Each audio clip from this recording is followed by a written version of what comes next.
আজ বৃহস্পতিবারের দিনে বাড়াতে আল্লাহর এই জিকিরটি ৭০ বার করুন। ৭০ বছরের গুনাহ মাফ হবে, ভাগ্য খুলে যাবে, জান্নাত নসিব হবে, আশা আকাঙ্ক্ষা পূরণ হবে। বৃহস্পতিবারের দিন সাপ্তাহিক উত্তম দিনসমূহের মধ্যে অন্যতম একটি দিন। বৃহস্পতিবারের দিন বরকতপূর্ণ একটি দিন, ফজিলতপূর্ণ একটি দিন, মাহাত্ম্যপূর্ণ একটি দিন, তাৎপর্যপূর্ণ একটি দিন। বৃহস্পতিবারের দিন আল্লাহ পাক রব্বুল আলামিন অসংখ্য অগণিত নিয়ামত প্রদান করে থাকেন। বৃহস্পতিবারের দিন আসমানের সকল দরজা উন্মুক্ত করে দেওয়া হয়।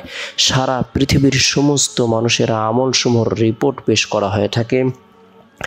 বৃহস্পতিবারের দিনটিকে স্বয়ং নবী করিম সাল্লাল্লাহু আলাইহি সাল্লাম গুরুত্ব দিতেন। আমরাও যদি এই দিনটিকে গুরুত্ব দিই, এই দিনে নফল ইবাদত বন্দেগী করি, নফল নামাজ পড়ে, কোরআন তেলাওয়াত করি, জিকির আজগার করি, তাসবিহ তাহলিল পাঠ করি, রব্বুল আলামিনের দরবারে রুনাজারি করি, আল্লাহ পাক রব্বুল আলামিন আপনার আমার জীবনের সকল গুনাহকে মাফ করে দিবেন। আল্লাহ তাআলা ভাগ্যকে পরিবর্তন করে দিবেন, দোয়াকে কবুল করবেন, আশা আকাঙ্ক্ষাকে পূরণ করে দিবেন। বরকতপূর্ণ এই দিন আমরা প্রত্যেকে ফজরের নামাজ সম্পূর্ণ করার পর জাহান্নামের ভয়াবহ শাস্তি থেকে, আযাব থেকে বাঁচার উদ্দেশ্যে রাসূলের শেখানো বরকতপূর্ণ এই দোয়াটি আমরা ৭ বার পাঠ করব, আমল করব। আল্লাহুম্মা আজিরনি মিনান নার, আল্লাহুম্মা আজিরনি মিনান নার। যে ব্যক্তি এই দোয়াটি ৭ বার পাঠ করবে, আল্লাহ তাআলা তাহার জন্য জাহান্নামের ৭টি দরজা বন্ধ করে দেবেন। সুবহানাল্লাহ।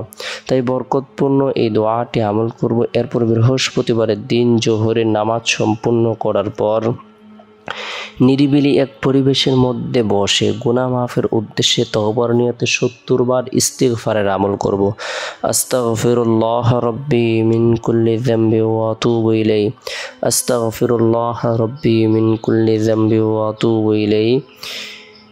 এরপরে গুরুত্ব সহকারে আল্লাহ পাক রব্বুল আলামিনের এই জিকিরটি আমরা ৭০ বার করব। লা ইলাহা ইল্লাল্লাহ, আল্লাহ ছাড়া কোনো মাবুদ নাই। যে ব্যক্তি লা ইলাহা ইল্লাল্লাহ আমল করবে তার জন্য জান্নাত আবশ্যক হয়ে যাবে। লা ইলাহা ইল্লাল্লাহ যে ব্যক্তি পাঠ করবে, আল্লাহ তাআলা তাকে ৭ আসমান জমিন থেকেও বেশি নেকি প্রদান করবেন।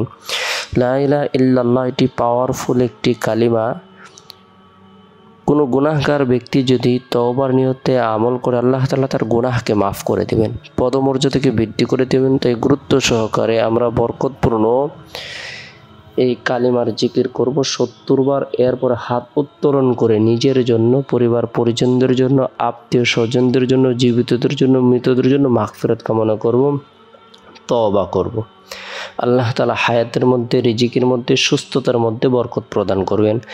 এরপরে বৃহস্পতিবারের দিন আসরের নামাজ সম্পূর্ণ করার পর গুরুত্ব সহকারে সুবহানাল্লাহ ৩৩ বার, আলহামদুলিল্লাহ ৩৩ বার, আল্লাহু আকবার ৩৪ বার এই তাসবিহ তাহলিল তাকবীর পাঠ করব।